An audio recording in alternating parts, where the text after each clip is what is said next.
ਜਦੋਂ ਸਾਡੇ ਸੰਘਰਸ਼ ਨੂੰ ਕਮਜ਼ੋਰ ਕਰਨਾ। ਹਾਲਾਂਕਿ ਗੱਲ ਕੀ ਹੋਈ ਆ, ਪੰਜਾਬ ਸਰਕਾਰ ਨੇ ਗੱਲ ਉਹਨਾਂ ਕੋਲੇ ਜਾ ਕੇ ਇਹ ਕੀਤੀ ਵੀ ਪੰਜਾਬ ਦੇ ਪਿੰਡਾਂ 'ਚ ਜਿਹੜਾ ਮਾਹੌਲ ਬਣਦਾ ਜਾ ਰਿਹਾ ਉਹ ਬੜਾ ਖਰਾਬ ਆ।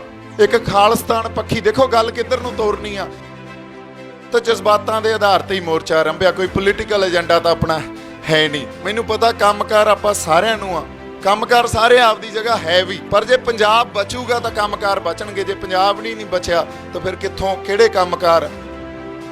ਸੰਵਿਧਾਨ 'ਚ ਤਰਮੀਮਾਂ ਕਰਕੇ ਸੋਧਾਂ ਕਰਕੇ ਪਾਵਰ ਨੂੰ ਇੱਕੋ ਜਗ੍ਹਾ ਇਕੱਠਾ ਕਰ ਲਿਆ ਤੇ ਉਦੋਂ ਬਾਅਦ ਉਹਨੂੰ ਪਰਸਨਲਾਈਜ਼ ਕਰਤਾ। ਕਿਉਂਕਿ ਅੱਜ ਦੇਖੋ ਤੁਸੀਂ ਮੋਦੀ ਜਾਂ ਅਮਿਤ ਸ਼ਾਹ, ਇਹ ਦੋ ਹੀ ਬੰਦੇ ਆ ਜਿਨ੍ਹਾਂ ਤੋਂ ਪਾਵਰ ਦਾ ਸੰਚਾਲਨ ਹੁੰਦਾ। ਵਾਹਿਗੁਰੂ ਜੀ ਕਾ ਖਾਲਸਾ, ਵਾਹਿਗੁਰੂ ਜੀ ਕੀ ਫਤਿਹ।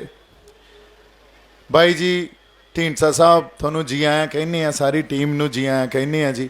ਤੁਸੀਂ ਸਾਡੇ ਕੋਲੇ ਇੱਥੇ ਆਏ, ਇਸ ਧਰਨੇ 'ਚ ਆਪਦੀ ਸ਼ਮੂਲੀਅਤ ਦਿੱਤੀ।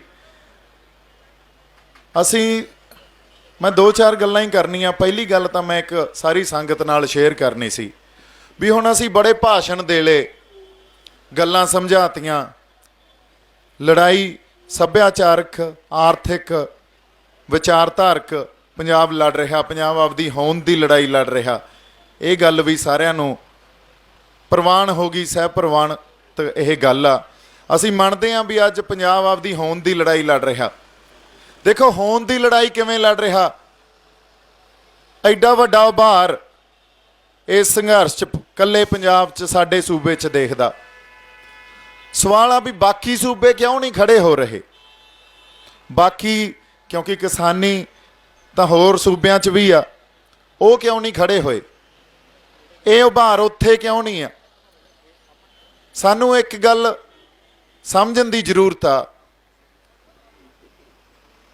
ਵੀ ਦਿੱਲੀ ਸਰਕਾਰ ਜਿਹੜੀ ਆਪਦੀ ਪੋਲਿਟਿਕਸ ਜਾਂ ਆਪਦੀ ਵਿਚਾਰਧਾਰਾ ਘੜਦੀ ਆ ਨਾ, ਉਹ ਇੱਕ ਮੈਜੋਰਿਟੇਰੀਅਨ ਵਿਚਾਰਧਾਰਾ ਤੇ ਮੈਜੋਰਿਟੇਰੀਅਨ ਪੋਲਿਟਿਕਸ ਆ। ਹੁਣ ਮੈਜੋਰਿਟੇਰੀਅਨ ਪੋਲਿਟਿਕਸ ਜਾਂ ਵਿਚਾਰਧਾਰਾ ਦੇ ਸਾਹਮਣੇ ਪੰਜਾਬ ਇੱਕ ਮਾਈਨੋਰਿਟੀ ਆ। ਅਸੀਂ ਇੱਥੇ ਜਿਹੜੇ ਸਿਧਾਂਤ ਨਾਲ ਜੁੜੇ ਆ ਤਾਂ ਜਿਹੜੀ ਸਿਆਸਤ ਨਾਲ ਵੀ ਜੁੜੇ ਆ, ਉਹ ਇੱਕ ਮਾਈਨੋਰਿਟੀ ਦੀ ਸਿਆਸਤ ਆ, ਮਾਈਨੋਰਿਟੀ ਦੀ ਆਪਦੀ ਇੱਕ ਵਿਚਾਰਧਾਰਾ ਤੇ ਸਾਡਾ ਕਲਚਰ ਆ, ਸੱਭਿਆਚਾਰਕ ਆ। ਸੋ ਪੰਜਾਬ ਨੇ ਕਦੇ ਵੀ ਦਿੱਲੀ ਦੀ ਸਿਆਸਤ ਕਬੂਲ ਨਹੀਂ ਕੀਤੀ, ਪ੍ਰਵਾਨ ਨਹੀਂ ਕੀਤੀ। ਇਸ ਕਰਕੇ ਪੰਜਾਬ ਇਕੱਲਾ ਖੜਾ ਅੱਜ। ਜਿੱਥੇ ਜਿੱਥੇ ਦਿੱਲੀ ਦੀ ਸਿਆਸਤ ਪ੍ਰਵਾਨ ਆ, ਉੱਥੇ ਕੋਈ ਸੰਘਰਸ਼ ਨਹੀਂ, ਕੋਈ ਉਭਾਰ ਨਹੀਂ। ਉਹਨਾਂ ਨੂੰ ਇਹ ਕਾਨੂੰਨ ਉਹਨਾਂ ਦੇ ਖਿਲਾਫ ਵੀ ਹੋਣ, ਪਰ ਉਹ ਵੀ ਭਗਤਾਂ ਵਾਲੀ ਗੱਲ ਆ ਜਿਹੜੀ ਆਪਾਂ ਨੂੰ ਸਭ ਪਤਾ ਵੀ ਮੋਦੀ ਸਾਹਿਬ ਜਿੰਦਾਬਾਦ, ਉਹ ਇਹੀ ਗੱਲ ਸਮਝਦੇ ਆ। ਇਦੋਂ ਉੱਤੇ ਦੇਖਦੇ ਹੀ ਨਹੀਂ। ਮਰ ਜਾਣ, ਆਪਦੀਆਂ ਜ਼ਮੀਨਾਂ ਤੋਂ ਪੱਟੇ ਜਾਣ, ਖੁਰ ਜਾਣ, ਥਿੜਕ ਜਾਣ ਆਪਦੇ ਸਿਧਾਂਤਾਂ ਤੋਂ, ਉਹਨਾਂ ਨਾਲ ਕੋਈ ਮਤਲਬ ਨਹੀਂ। ਕਿਉਂਕਿ ਜਿਹੜੀ ਵਿਚਾਰਧਾਰਾ ਜਾਂ ਮਾਨਸਿਕਤਾ ਦਿੱਲੀ ਚਲਾਉਂਦੀ ਆ, ਉਹ ਉੱਥੇ ਪ੍ਰਵਾਨਤ ਆ ਤੇ ਸਾਨੂੰ ਨਹੀਂ। ਹੁਣ ਸਾਡੀ ਧਰਤੀ ਨਾਲ ਸਾਡਾ ਸੱਭਿਆਚਾਰ ਵੀ ਜੁੜਿਆ, ਸਾਡੀ ਸਿਆਸਤ ਵੀ ਜੁੜੀ ਆ। ਇਹ ਗੱਲ ਤਾਂ ਸਾਨੂੰ ਸਾਰਿਆਂ ਨੂੰ ਪਤਾ। ਇਸ ਕਰਕੇ ਇਹ ਉਭਾਰ ਪੰਜਾਬ 'ਚ ਅਤੇ ਬਾਕੀ ਥਾਵਾਂ 'ਤੇ ਹੈ ਨਹੀਂ। ਜੇ ਅਸੀਂ ਐਕਸਪੈਕਟ ਵੀ ਕਰਾਂਗੇ, ਉਹ ਕਾਨੂੰਨਾਂ ਨੂੰ ਇਕੱਲੀ ਆਰਥਿਕਤਾ ਦੀ ਨੀਤੀ ਤੋਂ ਦੇਖਦੇ ਆ। ਅਸੀਂ ਇਕੱਲੀ ਆਰਥਿਕਤਾ ਨਹੀਂ। ਇਸ ਕਰਕੇ ਆਪਾਂ ਵਾਰ-ਵਾਰ ਕਹਿ ਰਹੇ ਹਾਂ MSP ਦੀ ਲੜਾਈ ਨਹੀਂ, ਇਹ ਸਾਡੇ ਸੱਭਿਆਚਾਰ 'ਤੇ ਹਮਲਾ, ਸਾਡੀ ਸਿਧਾਂਤਾਂ 'ਤੇ, ਸਾਡੇ ਫਲਸਫਿਆਂ 'ਤੇ ਹਮਲਾ। ਤੇ ਅਸੀਂ ਜੇ ਪੰਜਾਬ ਤੋਂ ਸਾਨੂੰ ਖੋਰ ਦਿੱਤਾ ਗਿਆ, ਇੱਥੋਂ ਇਹ ਕਾਨੂੰਨਾਂ ਰਾਹੀਂ ਜਾਂ ਪਹਿਲਾਂ ਵੀ ਜਿਹੜਾ ਖੇਤੀਬਾੜੀ ਮਾਡਲ ਸਾਨੂੰ ਦਿੱਤਾ ਗਿਆ, ਉਹ ਵੀ ਦਿੱਲੀ ਨੇ ਸਾਡੇ 'ਤੇ ਥੋਪਿਆ ਗ੍ਰੀਨ ਰੈਵੋਲਿਊਸ਼ਨ ਦੇ ਇੱਕ ਟਾਈਟਲ ਦੇ ਥੱਲੇ। ਜਿਹੜਾ ਬਾਹਲਾ ਦੇਰ ਸਸਟੇਨੇਬਲ ਮਾਡਲ ਨਹੀਂ ਸੀ, ਉਹ 20 ਸਾਲ ਹੀ ਚੱਲਣਾ ਸੀ, 20-25 ਸਾਲ ਬੜਾ ਉਹਦੇ ਤੋਂ ਲੋਕਾਂ ਨੇ ਵਾਹ ਹੋਈ ਵੀ ਅਸੀਂ ਪੈਸੇ ਵੀ ਜ਼ਿਆਦਾ ਕਮਾਉਣ ਲੱਗ ਗਏ, ਝਾੜ ਵੀ ਸਾਡਾ ਬਹੁਤ ਜ਼ਿਆਦਾ। ਪਰ ਜਿਹੜੇ ਲੈਵਲ 'ਤੇ ਪ੍ਰਵਾਸ ਹੋਇਆ ਜਾਂ ਹੁਣ ਜਿਹੜੀ ਉਹ ਸਟੈਗਨੈਂਟ ਹੋ ਗਈ ਆ, ਇੱਕ ਸਾਡਾ ਝਾੜ ਆ ਜਿਹੜਾ ਅਸੀਂ ਕਹਿੰਦੇ ਆ ਵੀ ਫਸਲਾਂ ਦਾ ਝਾੜ, ਉਹ ਸਟੈਗਨੈਂਟ ਹੋ ਗਿਆ, ਇੱਕ ਜਗ੍ਹਾ ਆ ਕੇ ਰੁਕ ਗਿਆ। ਤੇ ਇਨਪੁਟ ਕਾਸਟ ਬਹੁਤ ਜ਼ਿਆਦਾ ਮਹਿੰਗੀ ਹੋ ਗਈ। ਇਹਦਾ ਮਤਲਬ ਉਹ ਖੇਤੀਬਾੜੀ ਮਾਡਲ ਫੇਲ ਹੋ ਗਿਆ। ਜੇ ਖੇਤੀਬਾੜੀ ਮਾਡਲ ਪੁਰਾਣਾ ਫੇਲ ਹੋ ਗਿਆ, ਅੱਜ ਜ਼ਰੂਰਤ ਕੀ ਆ? ਅੱਜ ਜ਼ਰੂਰਤ ਆ ਪੰਜਾਬ ਕੋਲੇ ਆਪਦਾ ਪੰਜਾਬ ਕੇਂਦਰਿਤ, ਪੰਜਾਬ ਸੈਂਟਰਿਕ ਇੱਕ ਅਗਰੇਰੀਅਨ ਮਾਡਲ ਹੋਵੇ, ਖੇਤੀਬਾੜੀ ਮਾਡਲ ਹੋਵੇ। ਹੁਣ ਇਸ ਗੱਲ ਨੂੰ ਸਮਝਣ ਦੀ ਬਹੁਤ ਸਾਡੇ ਲਈ ਜ਼ਰੂਰਤਾਂ ਅਸੀਂ ਕਹਿੰਦੇ ਆ, ਸਾਡੇ ਪਾਣੀਆਂ ਦਾ ਮਸਲਾ, ਸਾਡੀ ਭਾਸ਼ਾ ਦਾ ਮਸਲਾ, ਸਾਡੇ ਪ੍ਰਵਾਸ ਦਾ ਮਸਲਾ, ਇਹ ਇੰਟਰ ਰਿਲੇਟਡ ਚੀਜ਼ਾਂ ਸਾਰੀਆਂ, ਇਹਨਾਂ ਨੂੰ ਸਮੁੱਚਤਾ 'ਚ ਦੇਖਿਆ ਜਾਣਾ ਚਾਹੀਦਾ। ਜੇ ਅਸੀਂ ਨਿਖੇੜ ਕੇ ਦੇਖਾਂਗੇ ਤਾਂ ਸਾਡਾ ਫੌਂ ਨਹੀਂ ਪੈਣਾ ਕਿਤੇ। ਵਾਪਸ ਫਿਰ ਮੈਂ ਕਿਸਾਨੀ ਤੇ ਆਉਣਾ। ਕਿਸਾਨੀ ਦਾ ਸਾਡੇ ਕੋਲੇ ਇੱਕ ਇਵੋਲਵ ਹੋਇਆ ਬਾਈ ਜੀ ਮਾਡਲ ਸੀਗਾ, ਜਿਹੜਾ 1849 ਤੱਕ ਸਾਡੇ ਕੋਲੇ ਰਿਹਾ। ਉਹ ਮਾਡਲ ਇਵੋਲਵ ਹੋਇਆ ਸੀ, ਕਿਸੇ ਨੇ ਘੜ ਕੇ ਸਾਨੂੰ ਨਹੀਂ ਦਿੱਤਾ ਸੀ। ਪੰਜਾਬ 'ਚੋਂ ਲੋਕਾਂ ਨੇ ਸਮੇਂ ਦੇ ਨਾਲ ਵੀ ਪੰਜਾਬ ਦੀਆਂ ਫਸਲਾਂ ਕਿਹੜੀਆਂ ਹੋਣੀਆਂ ਚਾਹੀਦੀਆਂ, ਪੰਜਾਬ ਦੀ ਖੇਤੀਬਾੜੀ ਕਿਵੇਂ ਹੋਣੀ ਚਾਹੀਦੀ ਆ। ਜਦੋਂ ਖੇਤੀਬਾੜੀ ਦੀ ਗੱਲ ਕਰਦੇ ਹਾਂ, ਖੇਤੀਬਾੜੀ 'ਚ ਪਸ਼ੂ ਧਨ, ਰੁੱਖ, ਪੰਛੀ, ਫਸਲਾਂ ਬੀਜਣੀਆਂ, ਵੱਢਣੀਆਂ ਤੇ ਵਾਤਾਵਰਨ, ਇਹ ਸਭ ਕੁਝ ਆਉਂਦਾ। ਹੁਣ ਖੇਤੀਬਾੜੀ ਦੀ ਜਦੋਂ ਆਪਾਂ ਗੱਲ ਕਰਦੇ ਹਾਂ, ਇਹਨਾਂ ਚੀਜ਼ਾਂ ਦਾ ਸੁਮੇਲ ਆ ਜਿਹਨੂੰ ਆਪਾਂ ਕਹਿੰਦੇ ਹਾਂ ਖੇਤੀਬਾੜੀ। ਸੂਖਮ ਜੀ ਜਿਹੜੇ ਧਰਤੀ 'ਚ ਗੰਡੋਏ ਅੱਜ ਕੱਲ੍ਹ ਸਾਨੂੰ ਦਿੰਦੇ ਹੀ ਨਹੀਂ। ਸੋ ਇਹ ਇੱਕ ਇਵੋਲਵ ਹੋਇਆ ਮਾਡਲ ਸੀ ਸਾਡੇ ਕੋਲੇ। ਜਦੋਂ ਅੰਗਰੇਜ਼ ਸਰਕਾਰ ਆਈ, ਅੰਗਰੇਜ਼ ਸਰਕਾਰ ਨੇ ਇੱਕ ਆਪਦਾ ਮਾਡਲ ਘੜ ਕੇ ਦੇਤਾ ਪੰਜਾਬ ਨੂੰ, ਅਸੀਂ ਉਹਦੇ ਤੇ ਖੇਤੀ ਕਰਦੇ ਰਹੇ।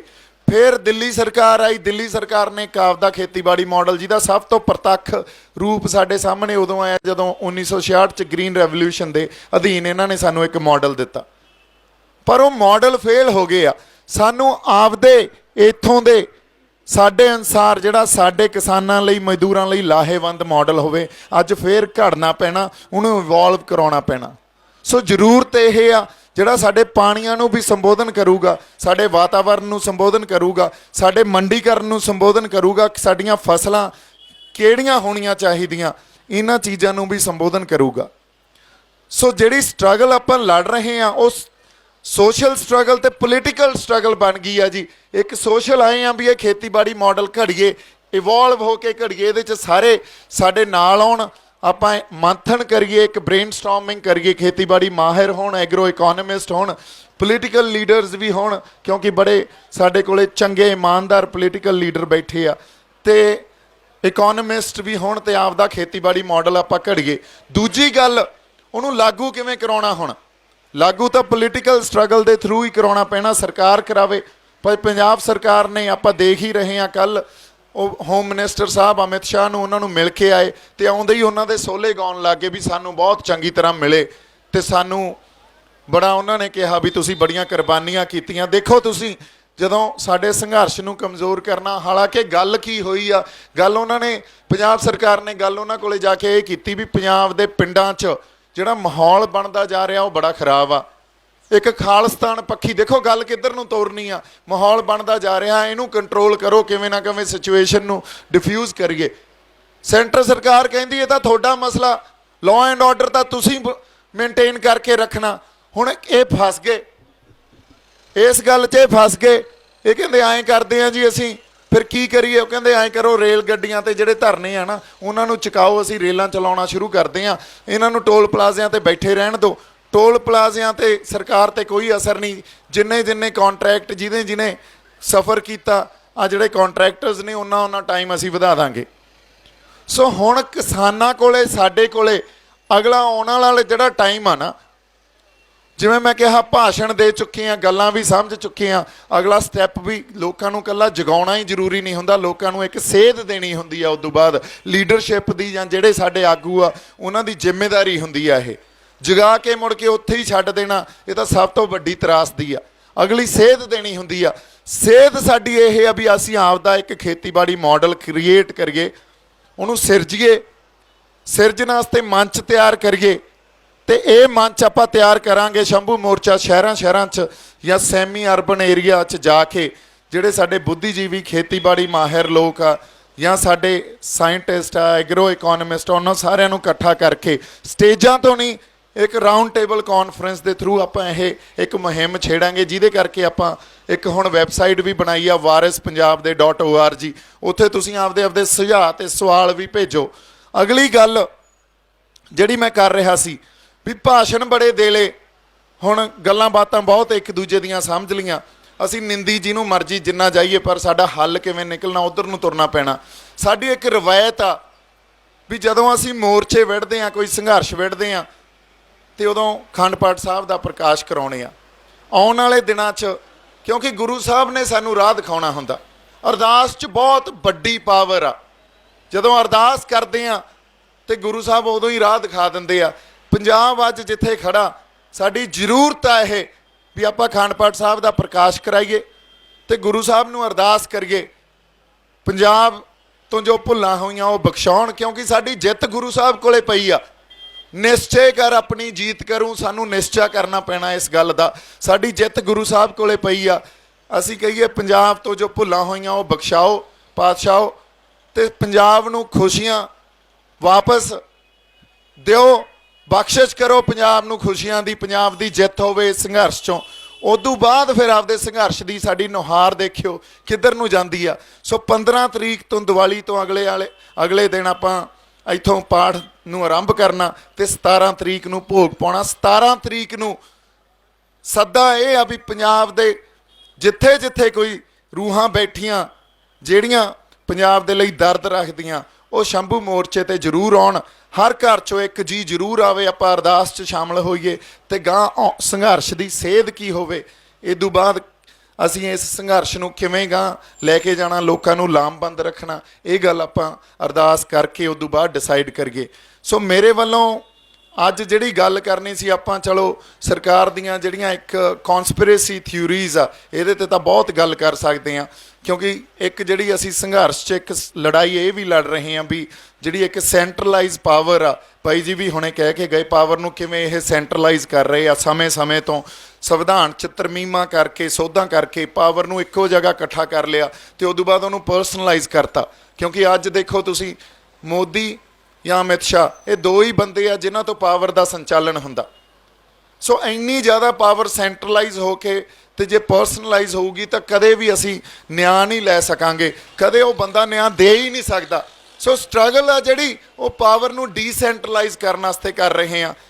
पावर दा वंडिया जाना सूबियां तक, शहरां तक, गां गली महल्लियां तक, पिंडां तक ये बहुत जरूरी है। जदों तक ये वरतारा नहीं होऊगा उदों तक असीं कहिए भी एक सार्थक समाज सिरज लांगे, ये तां सिरजिया नहीं जा सकता। ये डिस्कशन बड़ी लंबी आ, पर हजे मेरा अज जिहड़ा मकसद ये सी भी गुरु साहब तो आपां सेध लईए, गुरु साहब नूं अरदास करिए और श्री गुरु ग्रंथ साहब धन श्री गुरु ग्रंथ साहब सानूं आउण वाला समय च साडी सेध की होवे ते असीं जाना किधर नूं आ, ये गल सानूं मार्गदर्शन देण। इस खातर 15 तरीक नूं पाठ आरंभ करिए ते 17 तरीक नूं आपां श्री अखंड पाठ साहब दा भोग पाइए जी। तुहानूं सारिआं नूं सद्दा, पंजाब दे हर घर चों एक जी साडे कोले आके उस अरदास च शामिल होवे। सो क्योंकि आपां जदों मोर्चा आरंभिया तो जज्बातां दे आधार ते ही मोर्चा आरंभिया, कोई पोलीटिकल एजेंडा तो अपना है नहीं। जे पोलीटिकल एजेंडा नहीं आ, मैनूं पता कामकार आपां सारिआं नूं आ, कामकार सारे आपदी जगह है भी, पर जे पंजाब बचूगा तो कामकार बचणगे। जे पंजाब नहीं बचिया तो फिर कित्थों किहड़े कामकार, ते असीं मुड़ के आपदियां जमीरां ही जे धरतियां उन्हां कोले, तो फिर असीं भी जिउंदे जागदी बंदियां च ते जिहड़े जानवरां च कोई फर्क नहीं होना। बंदियां च फर्क तो यही है ना, साडे च साडी चेतनता भी हुंदी आ, असीं करना की आपदे समाज खातर किवें जिउणा, लोकां दे हक्कां खातर किवें आपदी आवाज़ बुलंद करनी है। तो बड़ा एक मौलिक जिहा साडा मैनूं लगदा जिहड़ा एक ड्यूटी होनी चाहिदी आ। सो सेंस ऑफ रिस्पोंसिबिलिटी जिहड़ी साडी अज असीं तुसीं इत्थे तां ही आए हो ना, एक सेंस ऑफ रिस्पोंसिबिलिटी है साडे च। सो इहनूं हजे बरकरार रखियो, इस जज्बे नूं बरकरार रखियो, लंबा लैके जाना संघर्ष लंबा। मेरे वालों बहुत सारा प्यार ते सत्कार, जी आयां नूं तुहानूं सारिआं नूं जी। अगे भी तुहाडी सारिआं दी शमूलीयत दी जरूरत आ। जिउंदे वसदे रहो। वाहिगुरू जी का खालसा, वाहिगुरू जी की फतेह।